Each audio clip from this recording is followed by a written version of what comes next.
Hello friends, NK Prajapati classes में आपका स्वागत है। तो टॉपिक पढ़ते थे बाल विकास के प्रमुख सिद्धांतों के बारे में। आज का हमारा टॉपिक रहेगा भाषाई विकास सिद्धांत की बात करेंगे। एक सिद्धांत दिया था भाषाई विकास सिद्धांत। इसके जनक की बात करें तो नाम सामुस्की इसके क्या थे, जनक थे। अब इस सिद्धांत की बात करें तो सामुस्की जो थे एक भाषाविद थे। सामुस्की की बात करें, सामुस्की एक क्या थे, भाषाविद थे, मतलब भाषा के क्या थे, जानकार थे। सामुस्की एक भाषाविद थे जो कि भाषाओं के बारे में क्या रखते थे, जानकारी रखते थे। ये अपन को याद रखना है। सामुस्की को भाषाई विकास का जनक भी माना जाता है। क्वेश्चन आता रहता है कि भाषाई विकास का जनक किसे माना जाता है, तो सामुस्की को भाषा विकास का क्या माना जाता है, जनक माना जाता है। भाषा विकास का जनक की बात करें, सामुस्की को भाषा विकास का जनक भी माना जाता है। आगे हम बात करें सामुस्की के अनुसार, सामुस्की के अनुसार एक विद्वान हुए थे। सामुस्की के अनुसार बालक बालिकाओं में, उन्होंने बताया था कि सामुस्की के अनुसार बालक बालिकाओं में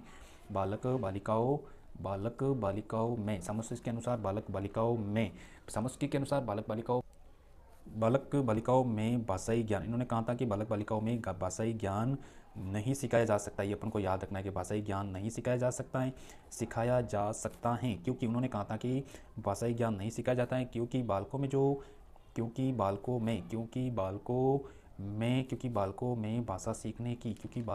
भाषा सीखने की जो है प्रवृत्ति जो होती है, भाषा सीखने की जन्मजात प्रवृत्ति पाई जाती है। जन्मजात मूल प्रवृत्ति पाई जाती है। अपन को याद रखना है कि जन्मजात मूल प्रवृत्ति पाई जाती है, अतः बालक जो होता है, अतः बालक जिस भाषा को सुनता है, अर्थात बालक जिस भाषा को क्या करता है, सुनता है, जिस भाषा को सुनता है, व्याकरण की दृष्टि से उसे सीख लेता है। मतलब व्याकरण की दृष्टि से उसे सीख लेता है। ये अपन को याद रखना है, व्याकरण की दृष्टि से उसे सीख लेता है। ये अपन को याद रखना है कि व्याकरण की दृष्टि से उसे सीख लेता है। आगे बात करेंगे, सामुस्की ने भाषा सीखने की मूल प्रवृत्ति बताई थी। सामुस्की ने मतलब मूल प्रवृत्ति किसने बताई थी, तो सामुस्की ने भाषा सीखने की मूल प्रवृत्ति बताई थी। ये अपन को भी याद रखना है, भाषा सीखने की मूल प्रवृत्ति बताई थी। क्या बताई थी, मूल प्रवृत्ति बताई थी। अपन को याद रखना है, मूल प्रवृत्ति बताई। ये बहुत इंपॉर्टेंट क्वेश्चन बनता है कि भाषा सीखने की मूल प्रवृत्ति किसने बताई, तो किसने बताई थी, नाम सामुस्की ने। इन्होंने बताया था कि जो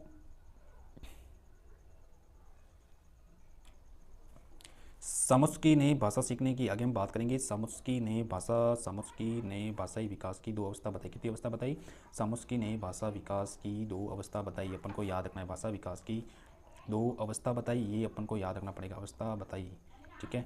आगे अगर बात करें, सबसे पहली जो अवस्था होती है भाषा प्रारंभिक अवस्था, कौन सी है, भाषा विकास की प्रारंभिक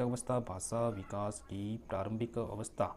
अब ये भाषा विकास की प्रारंभिक अवस्था की बात करें तो सबसे पहले इसमें जो भाषा आती है, मतलब भाषा विकास की जो प्रारंभिक अवस्था में भी कौन सी अवस्था है, ये इसमें जो पहली जो अवस्था है वो क्रंदन या रोना, जो कि 3 से 4 सप्ताह के बीच में होती है। इसी बालक की प्रथम भाषा भी कहते हैं। प्रश्न आता है कि बालक की प्रथम भाषा किसे कहते हैं, तो क्रंदन या रोना को बालक की प्रथम भाषा कहते हैं। दूसरी है बबलाना।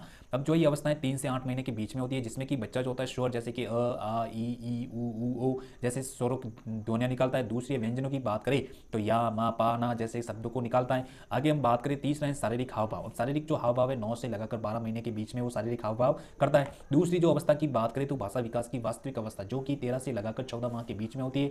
इसमें सबसे पहले वो बच्चा क्या करता है, आकलन करता है, जो कि 13 से लगाकर 14 माह के बीच में होता है। और दूसरा है शब्दकोश निर्माण, मतलब जो बच्चा होता है उसमें उसके दिमाग में कितने शब्दकोश का निर्माण होता है। जैसे कि अगर बात करें, सबसे पहले 18 माह का कोई लड़का है, 18 माह का कोई बालक है, तो उसमें 10 शब्दों का क्या होता है, निर्माण होता है। 2 वर्ष के बालकों में 272 शब्दों का निर्माण। अगर 2.5 वर्ष का कोई बालक है तो उसमें 450 शब्द होते हैं। 3 वर्ष का कोई बालक है तो उसमें 1000 शब्द का निर्माण होता है। 3.5 साल का अगर बालक है तो उसमें 1200 शब्द, और 4 वर्ष का बालक है तो 1600 शब्द। 4.5 वर्ष का कोई बालक है तो उसमें 1900 शब्द का निर्माण होता है। 5 वर्ष का कोई बालक है तो उसमें 2100 शब्द, और 10 वर्ष का जो बालक है उसमें 5000 से लेकर 50,000 के बीच में। जैसे कि अगर 6 क्लास का बच्चा है तो उसमें 5000 से लगाकर 50,000 के बीच में। 16 से 18 वर्ष का कोई बालक है तो 80,000 से अधिक उसमें क्या होता है, शब्दों का निर्माण होता है। उसके बाद में भाषाई विकास की प्रमुख कथनों की बात करें तो भाषा सामुस्की ने बताया कि भाषा 2 प्रकार की बताई जाती है, जिसमें कि जो सबसे पहली भाषा है प्राथमिक भाषा, जिसको मातृभाषा भी कहते हैं। दूसरी है द्वितीयक भाषा। सबसे पहले जो बालक है सर्वप्रथम संज्ञा के बारे में समझता है। बालक जो होता है सर्वप्रथम संज्ञा के बारे में समझता है, और संज्ञा के बाद बालक जो है विशेषण के बारे में उसको जानकारी होती है। विशेषण के बाद जो है बालक क्रिया विशेषण समझने लगता है। तो सबसे पहला क्वेश्चन आता है कि बालक किसके बारे में जानता है, तो संज्ञा के बारे में। संज्ञा का मतलब किसी व्यक्ति वस्तु स्थान के बारे में। संज्ञा के बाद बालक विशेषण मतलब विशेषता के बारे में उसको पता चलता है, और उसके बाद में विशेषण के बाद में क्रिया विशेषण के बारे में भी उसको क्या होती है, जानकारी होती है। क्रिया विशेषण के बाद बालक जो है सर्वनाम समझने लगता है। और 5 वर्ष की बालक बालिकाओं को सिक्कों की आकृति का क्या हो जाता है, ज्ञान हो जाता है। 4 से 8 वर्ष के जो बालक होते हैं दूसरों पर प्रभाव जमाने हेतु झूठ बोलने लगते हैं, मतलब दूसरों पर झूठ बोलने लगते हैं। और 4 वर्ष के बाद बालक जो है कसम जैसे शब्दों का प्रयोग भी करने लगता है। 6 वर्ष की जो बालिकाएं जो होती है गुप्त व रहस्यमय शब्दों का क्या करती है, प्रयोग करने लगती है। और 5 वर्ष का कोई बालक है तो रंगों की पहचान भी वो कर सकता है। 5 से 6 वर्ष का जो बालक होता है व्याकरण की दृष्टि से शुद्ध उच्चारण भी करता है। तो ये हमारा जो सिद्धांत है, नाम सामुस्की ने सिद्धांत दिया था भाषाई विकास सिद्धांत, जो कि हमने पढ़ा। अगर आपको वीडियो अच्छा लगा हो तो चैनल को सब्सक्राइब करना, लाइक करना, कमेंट करना। Thank you.